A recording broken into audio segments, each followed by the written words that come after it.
avec les vrais poètes, tellement talentueux qui vont venir lire ce soir. Et je suis content de voir tant de monde que ça dans la salle. Des nouveaux visages, des visages qu'on connaît, des visages qu'on n'a pas vus souvent. Présentement, je vois pas grand-chose parce qu'il fait assez noir dans la salle, ce qui me permet de moins avoir le track. C'est vraiment génial, j'adore ça. Mais je vous demande à tous d'accueillir la première personne au micro libre. J'avais l'habitude de toujours la présenter de la même façon et à un moment donné, elle me l'a fait remarquer et j'ai commencé à la présenter d'une autre façon. Donc maintenant, j'essaie de la présenter d'une autre façon quand elle vient pour la présenter d'une façon originale pour elle, pour éviter que ce soit toujours la même façon et que ce soit donc redondant. Parce que la redondance, c'est quelque chose qui est assez redondant et c'est dérangeant à la longue la redondance. Donc on essaie d'être toujours original. Donc je vous demande à tous d'accueillir Madame Brigitte Thérien! Ok, non, stop, silence.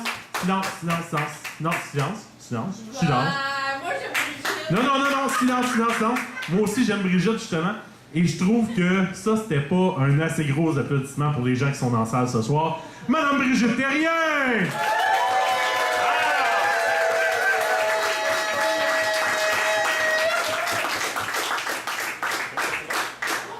Alors, je vais me laisser désirer encore la prochaine fois. Ça fait à peu près...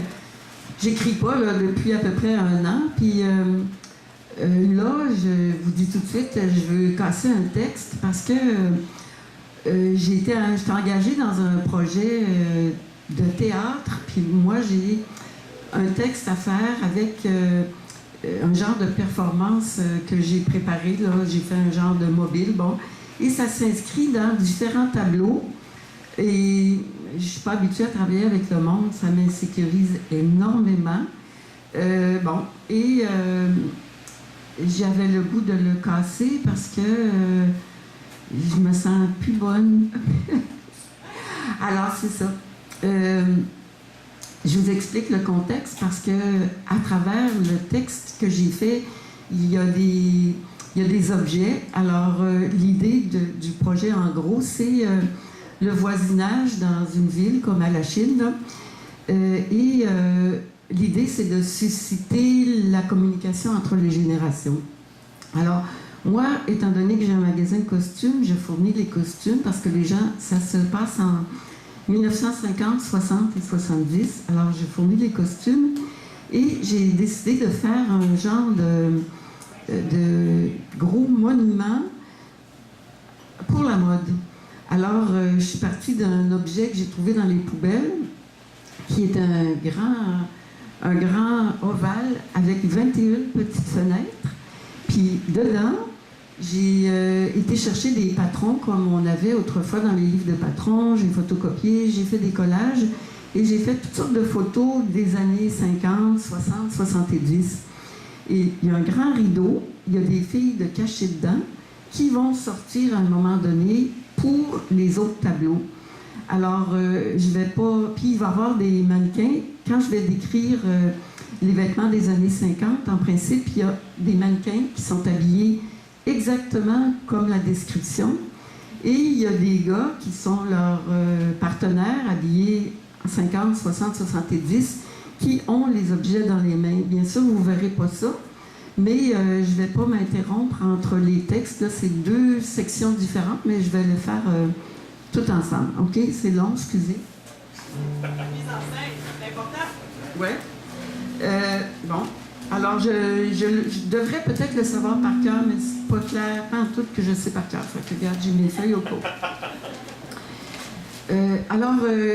Comme je passe après un tableau, il y a un gars qui va dire, puis moi je commence pour faire la transition vers le tableau qui est un tableau de la mode. Alors le gars, c'est des gars en 1960 qui réparent leur char. Ils sont là, ils réparent leur char, ils vont au dépanneur, ils reviennent avec leur petite bière ou leur sip-sap.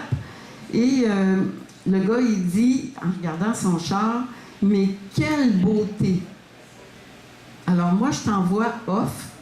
Et le monde ne me voit pas, mais c'est comme une voix qui fait penser au monde. Okay. Alors je dis, la beauté s'abreuve à de bien capricieux paramètres.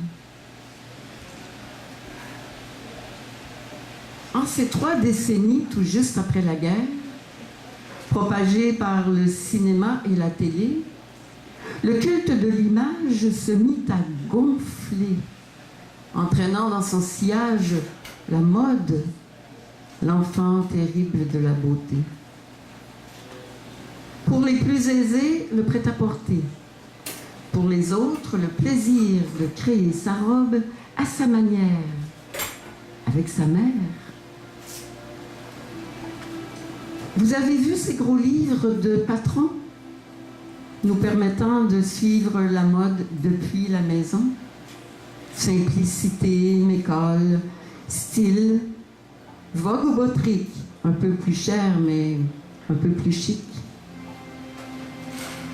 Voici quelques collages issus de ces images. Moi j'y ai vu ma belle robe bleue cousue pour mon premier amoureux. 1950.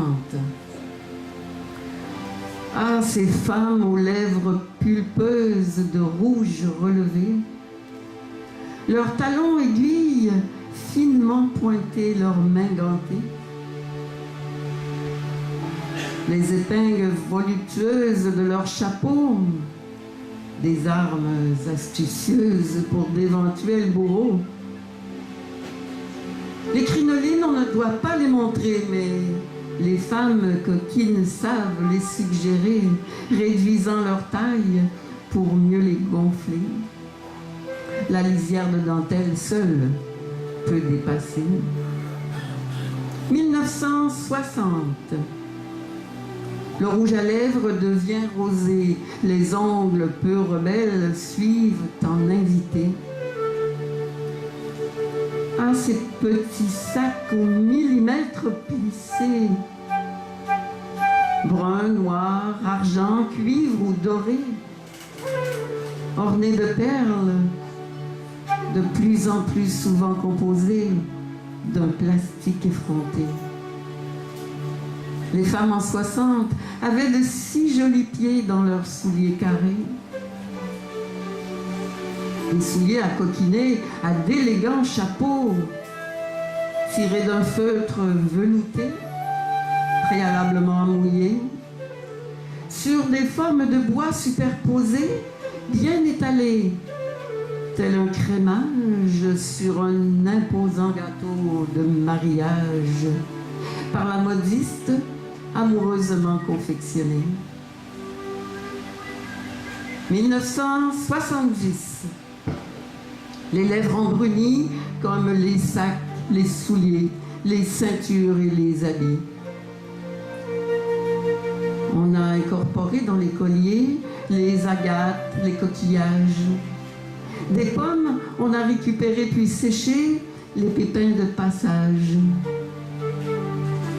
Les cheveux ont poussé, il faut bien les décorer. De cuir, de plumes, de fleurs, on fera usage puis de bouts de tissu taille-daïsé. Le hasard entre en scène et les arts pour tous mis en scène.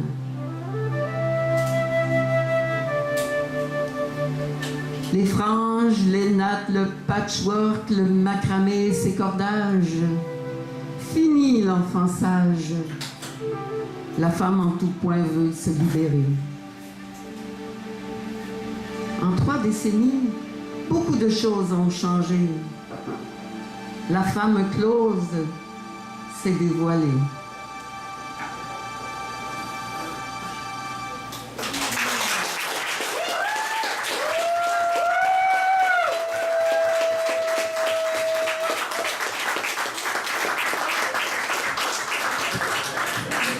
Mesdames et messieurs, Madame Brigitte Thérien.